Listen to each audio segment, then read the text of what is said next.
মাঝে মধ্যে নিজেদের শক্তির অবস্থাটা একটু দেখাইতে হয়।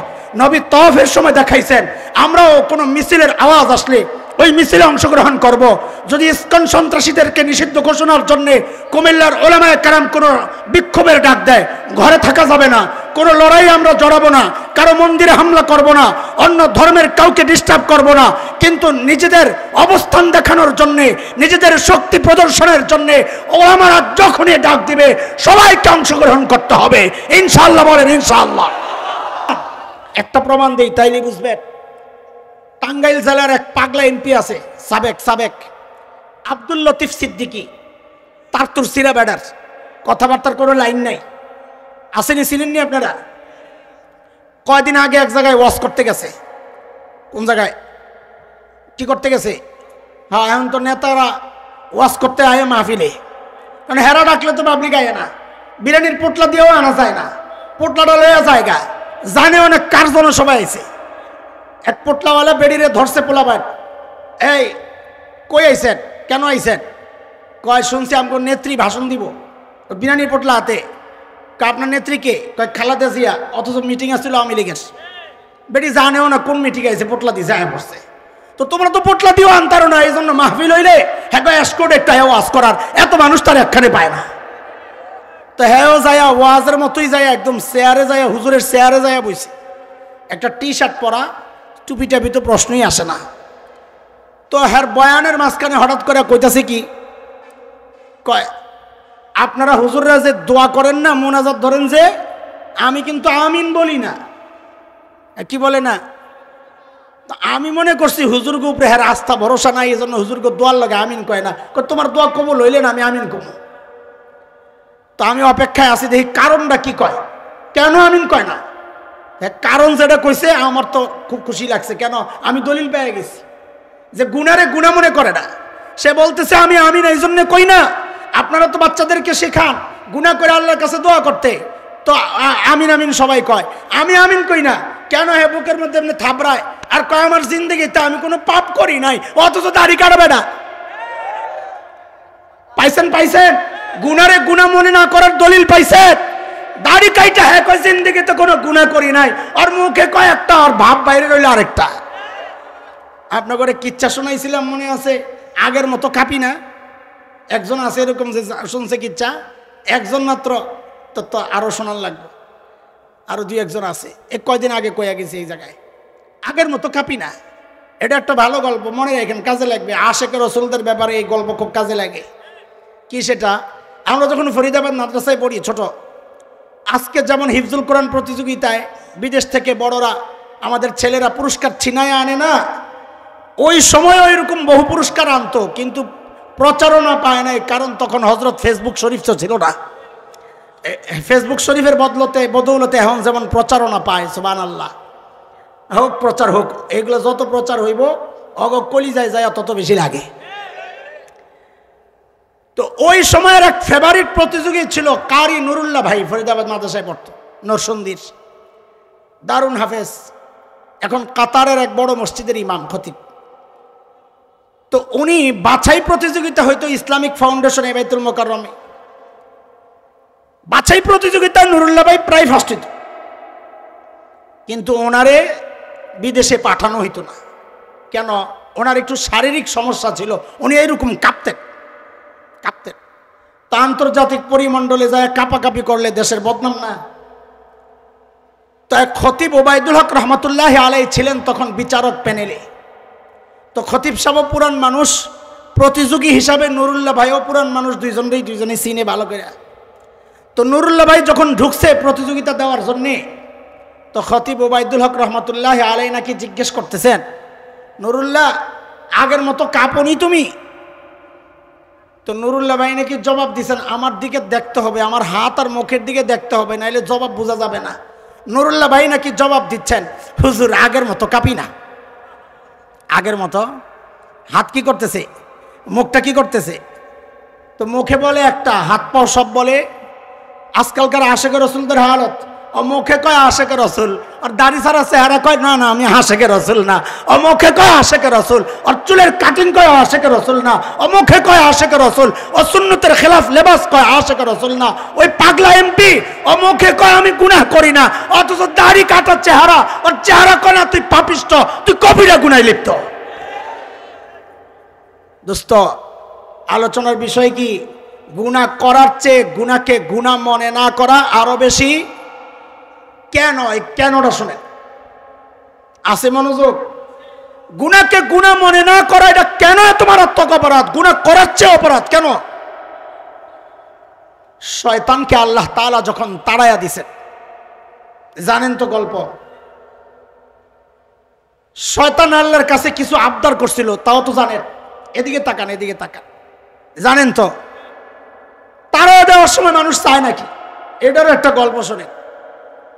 এ সত্য, এগুলো বুঝানোর জন্য বলতেছি, মাঝে মাঝে গল্প ঢুকাই যায়। 3-4 বছর আগে আমি মদিনায় ছিলাম, হজের সিজন চলতেছিল। হঠাৎ মদিনা ইউনিভার্সিটির কিছু ছেলেপেলের যারা ওখানে পড়ে বাংলাদেশি, আমরা গেলে ওরা আসে, কথা কয়, যোগাযোগ রাখে। তো একবার আসছে কিছু ছেলে এক আজীব গল্প শোনাইতে। হুজুর একটা আশ্চর্য ঘটনা হয়েছে আজকে। কি বলে, বাংলাদেশি এক হাজি ধরা পড়ছে ভিক্ষার আসামি। ভিক্ষা করা নিষেধ, ভিক্ষা করতে যায় ধরা পড়ছে। এখন সৌদি গভর্নমেন্ট হাজি হইলে একটু ছাড় দেয়, তো যেহেতু হাজি এই জন্য ছেড়ে দিব নিয়ত কইরা বাংলাদেশের হজ মিশনে খবর পাঠাইছে যে আপনাদের এক হাজি সাহেব ধরা পড়ছে, ওরে নিয়ে যান, দেশে পাঠাইয়া দেন। এখন হজ মিশনে যারা কাজ করে তারা তো আরবি জানে না বেশিরভাগই, তো ওই আমাদের বাংলাদেশি যে ছাত্ররা আছে ওদেরকে দিয়ে কিছু কন্ট্রাক্টে কাজ করায় হজের সিজনে। তো ওই রকম 3-4টা ছেলেকে পাঠাইছে। ওরা যায় দেখে মাশাআল্লাহ একজন বইয়া রয়েছে নিশ্চিন্তায়, কোনো চিন্তা টিন্তার মোহের মধ্যে নাই। 2 হাত কাটা, 2 হাত এরে লইয়া আসতেছে। কয় হ্যার হিস্ট্রি শুনতেছি হুজুর। হ্যাঁ, মেহেরপুর না কোন এলাকায় এর বাড়ি। ডাকাতি করতে যায় ধরা পইরা গণপিটুনি খাইয়া 2 হাত হারাইছে। এখন এর কাজ কি? হজের সিজন আইলে সবচেয়ে কম প্যাকেজের, কম টাকার একটা প্যাকেজে ঢুকা যায়। ঢুকা পুরা হজের সিজনে খালি কাম হইল ভিক্ষা করে। ভিক্ষা করে যা পায়, হজের খরচ তো ওঠে, যা থাকে এটা দিয়ে সারা বছর চলতে পারে। কোন সিস্টেম শিখাইলাম, কে আবার নিয়ত টিয়ত করে আল্লাহ জানে। খবরদার। হুজুর অরে যখন ধৈর্য আনছি, অনিশ্চিন্তা বয়ারিস, কোনো টেনশন নাই তার চেহারার মধ্যে। তার মাল সামান আনা হয়েছে, তারে ব্যাক করা হবে দেশে। হ্যাঁ, যখন বুঝছে ফেরত আসা নিশ্চিত, সে আস্তে করে বলে, কর্মকর্তাদেরকে বলে, স্যার আমারে যে দেশে পাঠাইয়া দিবেন, আপনারা আমারে কিছু দিবেন টিবেন না? দেখেন অবস্থা। তোরে যে সাইজ করে নাই বেড়া, তুই যেই কাম করছস, হ্যাঁ এই চিন্তা নাই, আমারে কিছু দিবেন টিবেন না? ওই গল্প শুই না আমার শয়তানের কথা মনে পড়ছে। শয়তানকে আল্লাহ যখন কইছে তুই বাইর, তো শয়তানও আল্লাহ রে কয়, আল্লাহ আমারও যে বাইর করে দিবেন, আমারে কিছু দিবেন টিবেন না? তা আল্লাহকে তোর কি লাগবো? তো শয়তান 3টা আবদার করছে। ভালো করে খেয়াল করো মাদ্রাসার পোলাপাইন, কয়টা আবদার করছে? 1 নাম্বার, রব্বি আনজিরনি ইলা ইয়াউমি ইউবাসুন, আল্লাহ আমার হায়াত বাড়ায়া দেন, আমারে সময় দেন। তরজমা আপনারা করেন দেখি, কোন পর্যন্ত? জোরে কন। আরে ওলামারা কথা বলেন, পাবলিক কয় কিয়ামত পর্যন্ত, আপনারাও কন নাকি? কন জোরে কন, কোন পর্যন্ত? এই শয়তান সুযোগ চাইছে কোন পর্যন্ত? কারবারটা দেহ। আরে ওলামারা কথা কন, পাবলিক চুপ থাকে।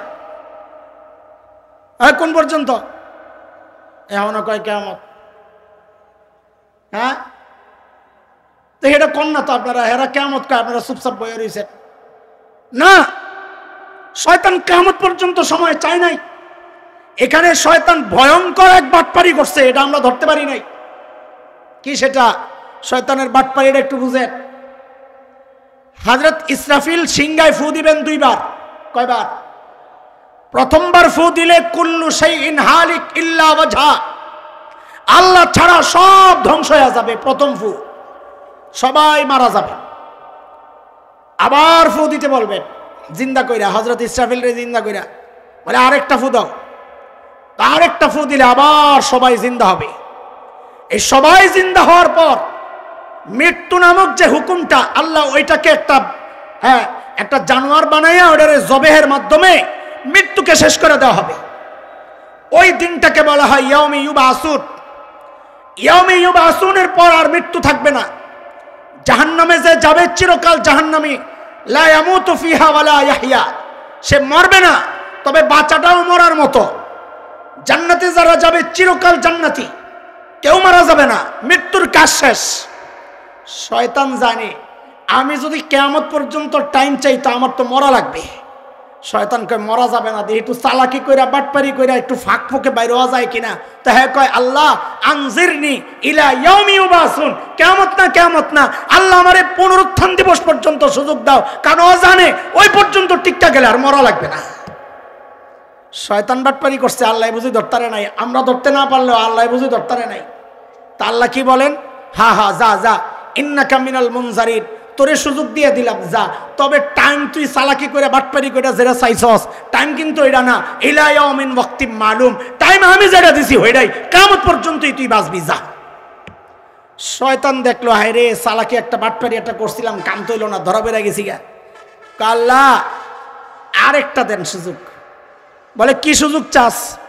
আপনি তো আদমকে সন্তান দিবেন বহুত, আমারে যদি সন্তান না দেন, আমার যদি কর্মী না থাকে, তা আমি যে হ্যাঁ করে ডাক দেবো আয় খেলা হবে, তা আমি একা সবটির লোকে কেমনে খেলো?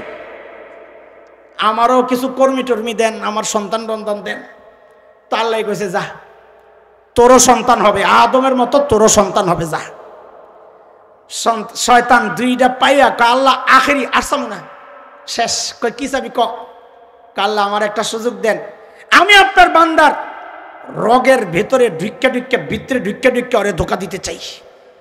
নবী আলাইহিস সালাম বলেন আল্লাহ ওইটাও মঞ্জুর করছেন, ইন্না শাইতান ইয়াজরি মিনাল ইনসান মাজারাদ দাম, শয়তান মানুষের রক্তের রেশায় রেশায় দৌড়াইয়া দৌড়াইয়া ধোকা দেয়। বলেন তো ঢুকে কোন দিক দিয়া শয়তান? বলা পাইন কথা কতরা কথা কস না, মাদ্রাসাওয়ালারা একটু ক কিছু। শয়তান ঢুকে কোন দিক দিয়া? এত ফাঁক একটা কয়ালাম না, শরীরে ফাঁকের অভাব আছে, একটা ময়লা ফাঁক বাইর করে কয়েলে লিখতে হয়। কোন দিক দিয়া? নাকি দিয়ে বেড়া না ঘুমায়, না ঘুমায়, ময়লা থাকলে ঘুমায়, ঢুকে না। এনে ঢুকে কি করবো? এই দেখি রগের লগে যোগাযোগ আছে। কোন দিক দিয়া? পশমের গোড়া দিয়ে ঢুকলে হ্যাঁ তো ঢুকবো হইলো রগের ভিতরে, পশমের গোড়ায় কি রগ আছে? শয়তান ঢুকে, শুনেন শুনেন, না জানলে শুনেন, মানুষের হাতটা পেছনের দিকে নিলে মধ্য আঙ্গুলি যেই জায়গায় লাগে, ঘাড় আর পিঠের মাঝখানের যে জায়গাটা যেখানে শাহরগ থাকে, স্পাইনাল কর্ড যাকে বলে, ওদিক দিয়ে ঢুকে শয়তান, ওই মূল রগে দিয়ে ঢুকে। এই জন্যে আল্লাহ তাআলা আমার নবী আলাইহিস সালামের ঠিক ওই জায়গায় মোহরে নবুয়ত লাগাইয়া দিয়েছেন যেন ওদিক দিয়ে শয়তান ঢুকতে না পারে। বুঝে আসছে না কথা? ঠিক আছে, আরেক আলাপ। শয়তান মঞ্জুর করাইছে কয়টা? কথা কয়টা? আরে জোরে কও, আরো জোরে। তো শয়তান বুঝা গেছে যে কিছু মঞ্জুর করাইতে হইলে কার কাছ থেকে করাইতে হয়। আমি তো ভাল লাগে না, কথা কয় না পাবলিক। আরে কার থেকে মঞ্জুর করাইতে হয়? শয়তান মঞ্জুর করাইছে কার থেকে? শয়তান বুঝলো কিছু মঞ্জুর করাইতে হয় কার কাছে চাইতে হয়। কার কাছে? তুমি আর শয়তানের চেয়ে খারাপ। শয়তান বুঝলো আমার যা দরকার চামু আল্লাহর কাছে, মঞ্জুর করাইছে আল্লাহর কাছে। তুমি তো শয়তানের চেয়ে খারাপ, তোমার কিছু লাগলে তুমি চলে যাও খাজার কাছে, তোমার কিছু লাগলে তুমি চলে যাও মাজারওয়ালার কাছে, তুমি যাও কবরওয়ালার কাছে। আরে তুমি তো শয়তানের চেয়ে খারাপ, শয়তানের চেয়ে খারাপ। কথা কন, যেগুলা মাজারওয়ালার কাছে চাই না শয়তানের চেয়ে খারাপ। শয়তান চাইছে কার কাছে? কার কাছে চামু আমরা? শয়তান কয়টা মঞ্জুর করাইছে? শয়তান যেই দেখছে সাবাস 3টা মঞ্জুর হয়ে গেছে, শয়তান কয়বার খেলা হবে। শয়তানের আরবিটা আমি শোনাইতেছি, আল্লাহ যেটা কইছে, ক্বালা ফাবিমা আগওয়াইতানি লাআকউদান্না লাহুম সিরাতাকাল মুস্তাকিম। আল্লাহ যাদের কারণে আমারে তাড়ায়া দিছেন, আমারে যেহেতু সুযোগ দিছেন, আমি আমার এই যোগ্যতা নিয়ে এই অপশনগুলো ব্যবহার করে করে তারা যেই রাস্তা সিরাতে মুস্তাকিম দিয়ে আপনার কাছে আসবে, আমি আমার এই চক্রান্তের জালে ওদেরকে ফাঁসাইয়া ওদেরকে বিভ্রান্ত করব, আপনার কাছে আসতে দিব না। শয়তান বলেছে শুরুতে একটা কথা, এই জায়গায়ও করছে বাটপারি। খেয়াল করেন, শয়তান কয় আল্লাহ যাদের কারণে আমারে তাড়াইছে, এই মাদ্রাসাওয়ালারাই কও শয়তান রে আল্লাহ তাড়াইছে কাদের কারণে? জোরে কয় না, এত আস্তে কইলে হইব, জোরে কণ্ঠ সবাই শুনুক। কার কারণে? আরো কার? হ্যাঁ সাবাস। কার কারণে? পোলাবেন কথা কই না, যে একজন একটা সহি কথা কইছিল আমার কানে আসছে, হ্যাঁ আবার চুপ হয়ে গেছে ডরে, দেখে যে এর বিপক্ষেটা শক্তিশালী। আরে কয় আল্লাহ কার কারণে? এই যে সাবাস, জোরে ক। শয়তান আদম আর হাওয়ার কারণে শয়তানরে আল্লাহ তাড়ান নাই, শয়তানরে আল্লাহ তাড়াইছেন শয়তানের কারণে। হ্যাঁ বুঝে অপরাধ করে নাই, কথা কয় না। শয়তানকে তাড়াইছে আল্লাহ কার কারণে? এই শয়তানি সিস্টেম এখন বাংলাদেশেও চালু হয়েছে। অপরাধ করে আরেকজন, দোষ পরে আরেকজনের কান্দে, দোষ করছে শয়তান, চাপাইয়া দিছে মানুষের কান্দে, যাদের কারণে আমারে তাড়াইছেন। আরে শয়তান, কারো কারণে তোরে তাড়ানো হয় নাই, তোরে তাড়ানো হয়েছে আল্লাহর হুকুম অমান্যের কারণে, তোর নিজের কারণে। বাংলাদেশে এখন এটা চলছে। আমার পায়ে পাড়া দিয়ে কেউ কেউ ঝগড়া করতে চায়, আমার বিরুদ্ধে উস্কানি দিতে চায়। বাংলাদেশে ধর্মীয় সংখ্যালঘু যারা, ওদের মন্দিরে ওদের কোথাও কোনো হামলার কোনো খবর নাই, নিজেরা ভাইঙ্গা আমাদের কান্দে চাপাইয়া দিয়া ধর্মীয় দাঙ্গা বাঁধাইতে চায়। ইসকন নামক সন্ত্রাসী সংগঠন এই মুহূর্তে সেই দাঙ্গা বাজায়া ওদের প্রভু ভারতকে ডাকতে চায়। মুসলমান কান খোলা রাখতে হবে, চোখ খোলা রাখতে হবে। দেশকে মুক্ত করা হয়েছে ৭১ মুক্তিযুদ্ধের মাধ্যমে, দেশের স্বাধীনতা রক্ষায়। যদি আবারও এই নব্য সাম্রাজ্যের বিরুদ্ধে লড়তে হয়, আবারও যুদ্ধ হবে ইনশাআল্লাহ, আবারও যুদ্ধ হবে।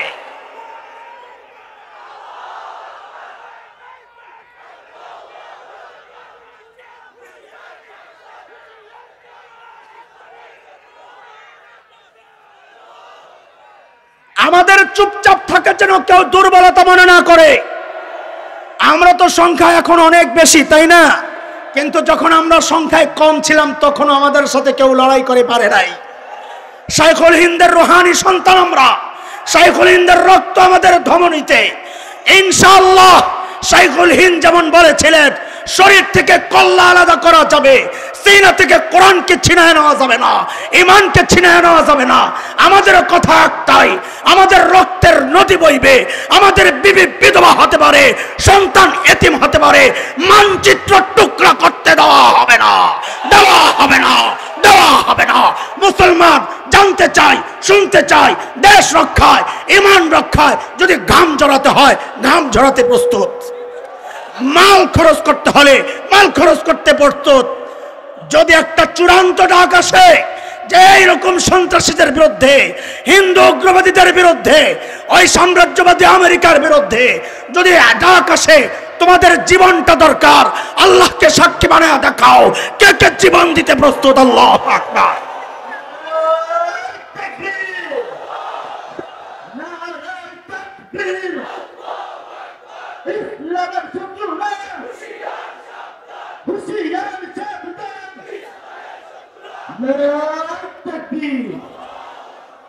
সারা দুনিয়ায় যত সন্ত্রাস এখন চলছে, সমস্ত সন্ত্রাসের পেছনে খোঁজ দিলে দেখা যাবে 80% সন্ত্রাসের পেছনে হয় ভারত জড়িত, না হয় ইসরায়েল জড়িত।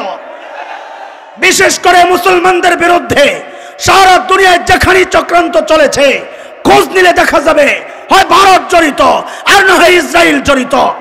মুসলমান আমরা ইসলামের শুরু থেকেই এই শক্তিকে মোকাবেলা করে করে এই পর্যন্ত এসেছে। ইনশাআল্লাহ এই ভয়ঙ্কর শত্রু আমরা ভয় পাই না। মুসলমান কোনদিন কাফেরদের শক্তিকে ভয় পায় না। মুসলমান চলে তো আল্লাহর শক্তিতে বলিয়ান হয়ে। আল্লাহ যতদিন আছে আমরাও আছি। আল্লাহর রহমত যাদের উপর, যারা বলতে পারে হাসবুনাল্লাহ, তাদের কোনো ভয় নাই। আমরা রক্ত দিতে জানি, আমরা ঈমান ছাড়তে জানি না, আমরা জীবন দিতে জানি, আমরা মানচিত্র টুকরা হতে দিতে জানি না, জানি না, জানি না, জানি না।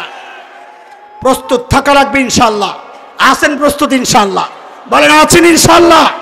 হ্যাঁ, আমরা কারো উস্কানিতে পা দিব না ইনশাআল্লাহ। ওরা চাইবে হিন্দু মুসলমান দাঙ্গা বাঁধায় দাদাদেরকে ডাকার জন্যে, ওরা একা একা লাফাইতে থাকুক, কিচ্ছু বলবো না। মাঝে মধ্যে নিজেদের মুজাহারা, নিজেদের একটা অবস্থান দেখাইতে হয়। কেন? নবী আলাইহিস সালাম যখন বিদায় হজে, নবী আলাইহিস সালাম যখন হজ করতে গেছেন, আপনারা জানেন সেটা। কাফেররা 3 দিনের জন্য মক্কা ছেড়ে দিছে আগের চুক্তি অনুযায়ী। সুলহ হুদায়বিয়ার সন্ধির যে ছিল ওই চুক্তি অনুযায়ী 3 দিনের জন্য কাফেররা মক্কা ছেড়ে দিছিল। এরা দূরে দূরে পাহাড়ে উঠা দেখতেছে, কি বলে, মদিনা থেকে দুর্বল, একেবারে দুর্বল, জ্বরে আক্রান্ত এক শ্রেণী আসতেছে। দেখি তো এরা তফ কেমনে করে, মরাড়ি তফ কেমনে করে দেখি তো। তো নবী আলাইহিস সালাম সাহাবীদেরকে বলছেন, রে আমগরে মরা কয়, একটা কাম কর, প্রথম 3টা তফে একটু ভাব লইয়া দৌড়াবি। কেন? ওরা আমগরে দুর্বল কয়, এরা যেন দুর্বল, ওরা যেন মনে না করে, না আমরা দুর্বল না, আমরা সবল। রুকনে ইয়ামানি এবং হাজরে আসওয়াদ এই 2টা কোণা দেখা যাইতো না। ওরা কোয়াইকিয়ান একটা পাহাড়, ওই পাহাড়ের থেকে দেখতেছিল। ওই পাহাড় ছিল দরজার বরাবর কোণায়, ওখান থেকে এই অংশটা দেখা যায় না। নবী বলেছেন এই অংশে দৌড়ানোর দরকার নাই। তাহলে কি বোঝা গেল? মাঝে মধ্যে নিজেদের শক্তির অবস্থাটা একটু দেখাইতে হয়। নবী তওয়াফের সময় দেখাইছেন, আমরাও কোনো মিছিলের আওয়াজ আসলে ওই মিছিলে অংশগ্রহণ করব। যদি ইসকন সন্ত্রাসীদেরকে নিষিদ্ধ ঘোষণার জন্য কুমিল্লার ওলামায়ে কেরাম কোনো বিক্ষোভের ডাক দেয়, ঘরে থাকা যাবে না, কোনো লড়াই আমরা জড়াবো না, কারো মন্দিরে হামলা করব না, অন্য ধর্মের কাউকে ডিস্টার্ব করব না।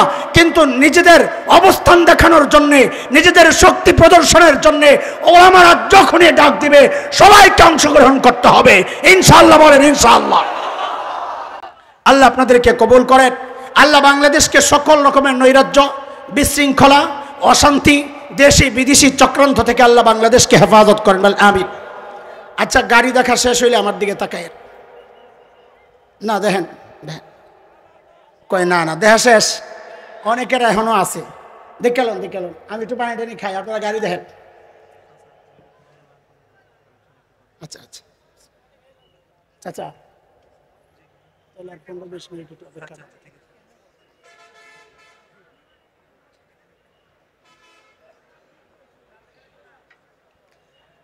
কেউ দেখা শেষ হয় নাই, হুজুর আসছেন, একটা তাকবীর দাও না।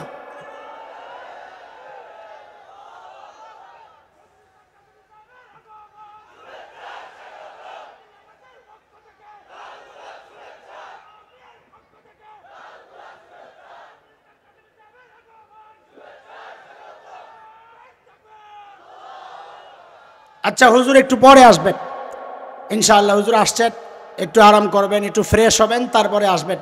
এই পর্যন্ত আমরা একটু ধৈর্য ধরে আমাদের শেষ কথাগুলো শুনতে থাকি। মনে আছে শয়তান মঞ্জুর করাইছে কয় জিনিস?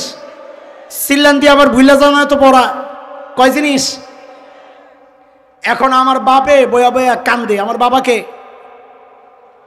কে বাড়ি কই? গোপালগঞ্জ। আচ্ছা, জান্নাত কোন জায়গায়? আমার বাপের বাড়ি কই বেড়া?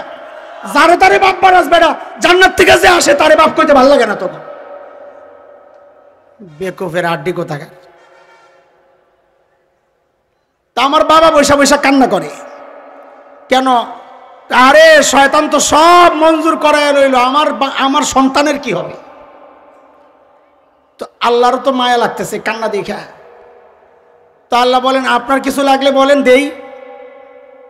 তো আমার বাবা কয়, আল্লাহ আমার একটা সুযোগ দেন। কয়, জান দিলাম, যান এক সুযোগ দিলাম। বলে কি? বলে আপনার সন্তান নেকি করবে একটা, আমি ওর আমলনামায় উঠায়া দিব 10টা। বলে নেকি একটা, উঠবে কয়টা? বলে গুনাহ করবে একটা, উঠবে একটা। সুবহানাল্লাহ। মান জাআ বিল হাসানাহ ফালাহু আশরু আমসালিহা ওয়া মান জাআ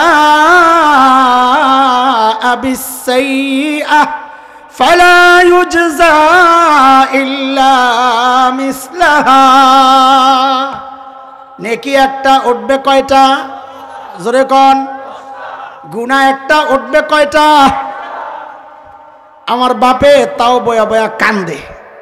কেন কান্দে? কারে আমার সন্তান নিয়ে কি একটা করলে না দিবেন 10টা। এই তো বয়া বয়া ফেসবুক চালাইবো, কি করার সময় কই? গুনাহ তো ঠিকই চালু থাকবো। আল্লাহ যদি আরেকটা সুযোগ দিতেন, তা আল্লাহ বলেন, যান যান, ডরেন না, যান, আমি আপনার সন্তানকে ফেরেশতা দিয়া এরকম গার্ড দিয়া রাখবো।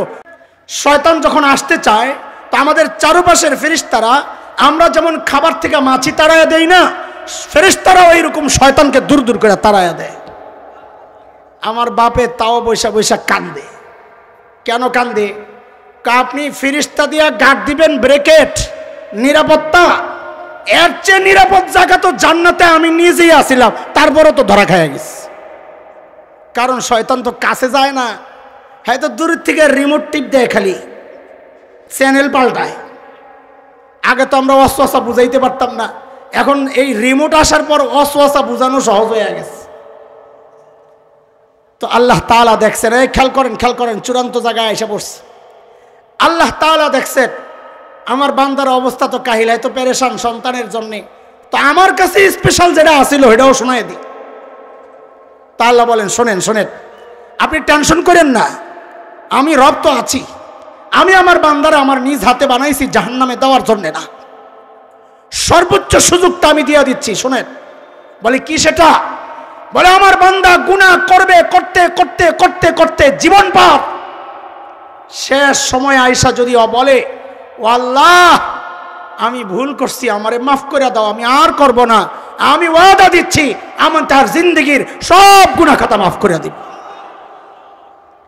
হায় খোদা, আল্লাহ যখন আদমকে বললেন সব গুনাহ মাফ, শয়তান এবার লাভ দিয়ে উঠছে, হ্যাঁ কি কইলেন এটা? সব যদি মাফ করে দেন তো আমার ওই 3 সুযোগ দিয়েছেন কোন কামের জন্য? এই গোড়ার ডিম লই আমি করুন কি? এর কাছে মাথা উলাইয়া আসছি আমরা, আমাদের পয়েন্টে আসছি।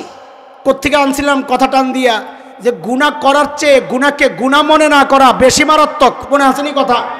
এই দেখেন এখন শয়তান দাঁড়ায় কি কয়, ও বান্দার জন্য এত মায়া, তা আপনিও আমার কথা শুনালেন, আপনি আপনার বান্দার তওবা করলে মাফ করবেন, সব মাফ করে দিবেন। তো শুনেন, আমিও আপনার বান্দাকে দিয়া এমন গুনাহ করাবো যেন সে তওবা না করে, যেন সে এখন তো মুহাক্কিক বুজুর্গ ওলামারা পেরেশান হয়ে গেছেন, হ্যাঁ ওই গুনাহ কোনটা যে গুনাহ বান্দা করে কিন্তু তওবা করে না, ওই গুনাহ কোনটা? তো খুঁজতে বের হয়েছে, আরে এই গুনাহ তো খুব সাধারণ, আমাদের সামনেই এগুলা। সেই গুনাহ হচ্ছে ওই গুনাহ যে গুনারে বান্দা করে কিন্তু গুনাহ মনে করে না। গুনাহ মনে করলে না তওবা করবে। বেদাত এত ভয়ঙ্কর গুনাহ কেন? কারণ বেদাত থেকে তওবা করার সুযোগ থাকে না, কারণ সে তো গুনাহই মনে করে না। আরে গুনাহ মনে করলে তো বেদাত হইতো না, বেদাত তো হয় সওয়াব মনে করলে। যে ওরস করতেছে সে কি গুনাহ মনে করে করতেছে না সওয়াবের আশায়?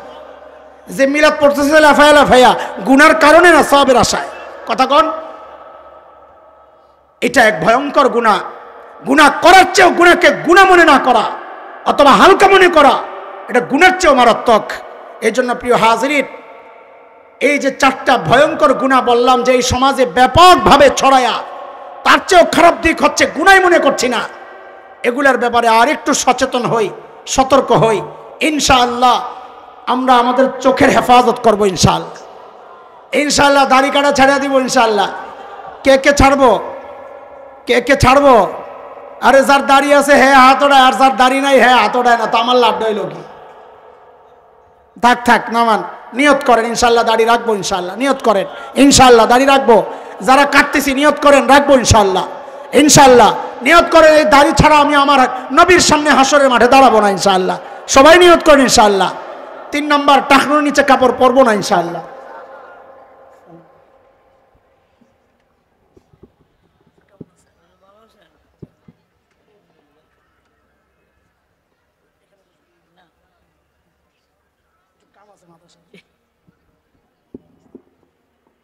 তো বলেন ইনশাআল্লাহ টাকনুর নিচে কাপড় পরবো না ইনশাআল্লাহ। আর মা বোনদের কাছে ওই মেসেজ পৌঁছায়া দিবেন যে তুমি যেই বোরকা পরো, আজকে শুনে আসছি এই বোরকা দ্বারা শরীয়ী পর্দা হয় না। শরীয়ী পর্দার মূল হচ্ছে সৌন্দর্য গোপন করা। তুমি যেই বোরকা পরো এই বোরকা দিয়া সৌন্দর্য আরও প্রকাশ পায়। এই জন্য তাকে বলবেন, ওলামাদের বিবিরা, ওলামাদের মেয়েরা যে সমস্ত ঢিলেঢালা বোরকা পরে, তাবলিগের সময় লাগায় যারা, তারা যেমন ঢিলেঢালা বোরকা পরে, এইরকম ঢিলেঢালা বোরকা তারে বানিয়ে দিবেন আর ঢিলেঢালা বোরকা তাকে পরতে বলবেন। ঠিক আছে ইনশাআল্লাহ। আমাদের আলোচনার 2টা দিক আমি করেছিলাম। একটা হচ্ছে ওই গুনাহকে চিহ্নিত করা, যেই গুনাহ সম্পর্কে আল্লাহ বলেছেন আমি ছাড় দিলেও ছেড়ে দিব না। মনে আছে সেই গুনাহ কোনটা? যেটা বান্দা নিয়মিত করে ছাড়তে পারে না। আহাতাত বিহি খাতিআতু। মনে আছে কথা? শেষ কথা আমাদের আমরা বলেছিলাম আমরা গুনাহ ছাড়বো না ইনশাআল্লাহ। কে কে ছাড়তে চাই দেখি? আমি তো ছাড়তে চাই ভাই, ছাড়তে চাই ইনশাআল্লাহ। তো হাত নামান।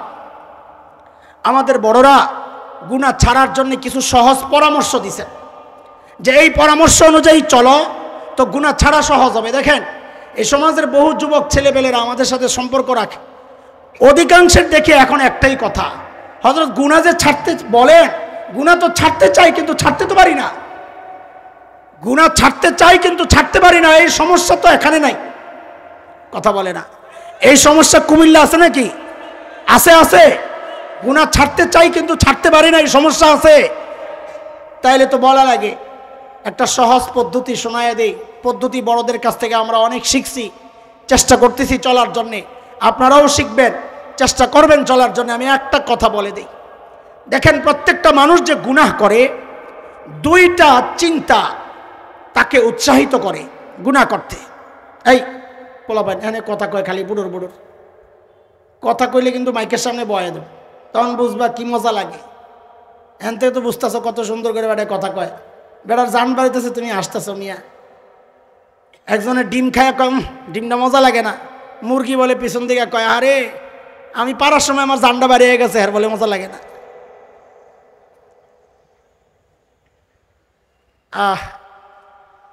কয়টা জিনিস মানুষকে গুনাহ করতে উৎসাহিত করে? কয়টা? এক নাম্বার একাকিত্ব। একাকিত্ব, একা হইলেই মানুষের মধ্যে গুনাহ করার ইচ্ছাটা জাগে। তার এই মনোভাবের বিরুদ্ধে আল্লাহ জবাব দিচ্ছেন, আ বান্দা তুই একা, কে বলেছে? অহুয়া মাআকুম আইনা মা কুনতুম, তুই যেখানেই থাকিস না কেন আমি আল্লাহ তোর সাথেই আছি। দুই নাম্বার যে বিষয়টা মানুষকে গুনাহ করতে উৎসাহিত করে, সে দেখে তাকে কেউ দেখে না, এটা মনে করলে সে গুনাহ করতে চায়। দেখবেন গুনাহ করার সময় মানুষ খালি এদিক ওদিক তাকায়, মানে কেউ দেখলে সে গুনাহ করবে না। তার এই চিন্তার মনোভাবের বিরুদ্ধে আল্লাহ জবাব দিচ্ছেন, আলাম ইয়ালাম বিআন্নাল্লাহা ইয়ারা, আরে ও জানে না আমি যে তাকায় আছি? কেউ দেখে না মানে দুনিয়ার কেউ না দেখলেও আমি আল্লাহ তো দেখতেছি। ও যুবক, প্রত্যেককে বলছি আল্লাহ যেন আমাকেও আমলের তৌফিক দেন। যে কেউ গুনাহ করার সময় যদি এই চিন্তাটা একবার দিল আর দিমাগের মধ্যে ঢুকাইতে পারে যে দুনিয়ার কেউ আমাকে না দেখলেও কে দেখতেছেন? সবাই বলেন তো কথাটা, কে দেখতেছেন? আরো জোরে। কথা ঠিক আছে, কিন্তু আমরা এই প্রসঙ্গের যে আয়াতকে সাপোর্ট হিসেবে নিব, ওই আয়াতে যেই শব্দটা আছে আমি চাই আপনারা ওই শব্দটা বলেন। বলেন আমাদেরকে দেখতেছেন রব্বে করিম। কে কে কে বলেন, কে দেখতেছেন? সবাই বলেন কে দেখতেছেন? দুইটা কথা বলবেন, তিনি দেখতেছেন আর ডাকতেছেন। আমরা ছোটবেলায় যখন কোনো অপরাধ করতাম তো আমাদের মা বাবা আমাদেরকে ডেকে ডেকে সতর্ক করতেন না? তো মা বাবার বেশি মায়া না রবের বেশি মায়া? আরে প্রশ্নই তো আসে না। রবের 100 মায়ার এক অংশ রবের যে মায়া, রহমতের যে আল্লাহ সৃষ্টি করছেন, এক অংশ সারা দুনিয়ায় ছড়াইয়া ছিটাইয়া দিছেন। এর মধ্যে নবী আলাইহিস সালাম ভাইঙ্গাও বলছেন, ওই যে একটা বকরি তার বাচ্চারে দুধ খাওয়ানোর সময় যে তার যে পাওটা ওঠায়, হাত্তা তারফা হাফিরাহা, সে তার পাও যে ওঠায় যেন তার বাচ্চার মাথায় লেগে সে ব্যথা না পায়, বলে ওই মায়াটাও ওই এক অংশের একটা অংশ। মা সন্তানকে ভালোবাসে, বাবা সন্তানকে ভালোবাসে, ভাই ভাইকে ভালোবাসে, জীবজন্তু তার সন্তানকে ভালোবাসে। যত ভালোবাসা সেটা ওই এক ভাগেরই ভাগ, বাকি 99 ভাগ আল্লাহ নিজের কাছে রেখে দিয়েছেন। তাহলে আল্লাহর কত মায়া! সুবহানাল্লাহ। তো আমি আপনি যখন গুনাহ করি তো আমাদেরকে কে দেখেন বলেন তো? আবার কয় আল্লাহ। কে কে? আর কি করেন? আর কি করেন? ডাকেন। কি বলে? সূরা ইনফিতার আম্মা পারার 5 নম্বর সূরা। আল্লাহ তাআলা বলতেছেন, আমি আপনি যখন আল্লাহর নাফরমানির দিকে আগাই তো আল্লাহ কি বলে ডাকেন? আল্লাহ ডাকতে থাকেন, ইয়া আইয়ুহাল ইনসান মা গররাকা বিরাব্বিকাল কারীম।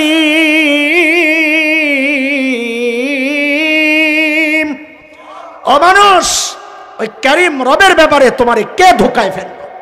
আরে কার কাছ থেকে কি পায়া তুমি তোমার কারীম রব ভুলা গেলা? দেখেন, আয়াতটা পড়ছি, তরজমাও করছি, কিন্তু আমাদের হৃদয়ে ওইভাবে টাচ করে নাই। কেন? সে কেন আমরা জানি।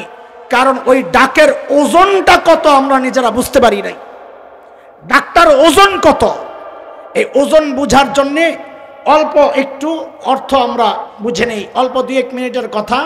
এরপরে আমরা ইনশাল্লাহ আমাদের মুরব্বীরা আসবেন, কথা বলবেন। আমার উপর আরেকটা দায়িত্ব আছে। হ্যাঁ বলেছে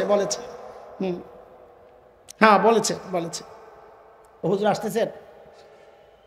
আহা ঠিক আছে, তাহলে আর আমি আগে বাড়ার সুযোগ নেই। হুজুর যেহেতু চলে আসতেছেন, কাজ রয়ে গেছে আমাদের আরো। তো বলেন, আমরা গুনাহ করতে থাকলে আমাদের দিকে কে তাকায় থাকেন? আবার কয় আল্লাহ। কে আর কি করেন? ডাকেন। তো আপনার পিছন থেকে কোনো মুরব্বী ডাক দিলে আপনি গুনাহ করতে পারতেন? তা আপনার কাছে আপনার মুরব্বীর চেয়ে আল্লাহর দাম কমে গেছে না? হ্যাঁ, এইটাই শুধু যদি দিল আর দিমাগের মধ্যে বসানো যায়।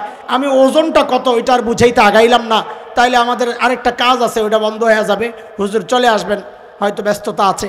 আচ্ছা, আল্লাহ তাআলা আমাদেরকে সব রকমের, কয় রকমের গুনার আলোচনা হয়েছে? হায় রে, তো করে সব দিলে মুরগি বানানো দরকার। এখন কয় রকম? 3 ভাগ। কয় ভাগ? 1 নম্বর, আল্লাহ ছাড়ও দেন। বলেন, আল্লাহ ছাড়ও দেন। ওয়াফু আন কাসীর, বহু গুনাহ আল্লাহ ছাড়ও দেন। 2 নম্বর, ইন্নাল হাসানাত ইউযহিবনাস সাইয়্যাত, বহু গুনাহ আল্লাহ নেক আমলের দ্বারা মিটাইয়া দেন। 3 নম্বর, যে গুনাহ সম্পর্কে আল্লাহ বলেছেন আহাতাত বিহি খাতিআতুহু, যে গুনাহ বান্দা নিয়মিত করে ছাড়তে পারে না, আল্লাহ বলেন আমি ছাড় দিলেও ছেড়ে দিব না, উলাইকা আসহাবুন নার, সেই গুনাহ থেকে আল্লাহ আমাদের সবাইকে, সব রকমের গুনাহ থেকে আল্লাহ আমাদেরকে হেফাজত করেন। আমিন। মুহতারাম হাজরিন, হযরত থানভী রহমাতুল্লাহি আলাইহির একটা গল্প শোনায় আমি শেষ করব। আমাদের ঢাকা মানে ঢাকায় যারা থাকি আর কি, আমরা দেখি, কুমিল্লায় আছে কিনা আমি জানি না, দল বাইন্দা একসাথে সঙ্গীত গায়া ভিক্ষা করে। এই সিস্টেম আসেনি? কয়েকটা ল্যাংরা একখানে হয়, কানা একখানে হয়, সামনে একটা চৌকলা এটা থাকে। ওটা কি কয়? কেউ থাকে গাছতলায়, কেউ থাকে 5 তলায়, পিছনের সব দিনে কয় আমার আল্লাহ রসুলের নাম। শুনছেন নি এগুলা? আসেনি এগুলা? একটু কমে গেছে না? আচ্ছা। তো এইরকম 2 ফকির ভিক্ষা করতাস, একটা কানা আর একটা ল্যাংরা। এখন কোন তো সামনে কোনটায় থাকবো, কানায় না ল্যাংরায়? কানায় বলে সামনে থাকবো। তা হ্যাঁ, ও গাতায় পড়বো, ল্যাংরারে লইয়া পড়বো। সামনে কে থাকবো? কে? তো ল্যাংরায় যায় আর দেহে রাস্তার পাশে একটা কাঁঠাল গাছ। কাঁঠাল গাছের দিকে দেখে যে কাঁঠাল ফাইটটা রস পড়তাছে। কাঁঠাল পাকলে আশেপাশের দিকে সুন্দর একটা গ্রাম বাইর হয়। হ্যাঁ, তো ল্যাংরায় কি কয়? আরে কপাল রে, আমারও পাও নাই, গাছে উঠতার দাঁড়াইছে। ল্যাংরায় তো কাঁঠাল পাইয়া গেছে। ভাই কাঁঠাল পাইছি, লাগ পাইছি, কত পার গাদা। 2জনে পাইরা খাইছে। হাকিমুল উম্মাহ থানভী রহমাতুল্লাহি আলাইহি বলেন, এই মাদ্রাসাওয়ালারা আর এই সাধারণ মানুষ হচ্ছে ওই কানা আর ল্যাংরার মতো। মাদ্রাসাওয়ালাগো দ্বীনি ইলমের চোখ আছে, কিন্তু পা দাঁড়ানোর মতো এরকম সচ্ছলতা নাই। সাধারণ মানুষের দ্বীনি ইলমের চোখ তো নাই, কিন্তু কামকাজ করে, ব্যবসা বাণিজ্য করে, দাঁড়ানোর মতো পা তো আছে।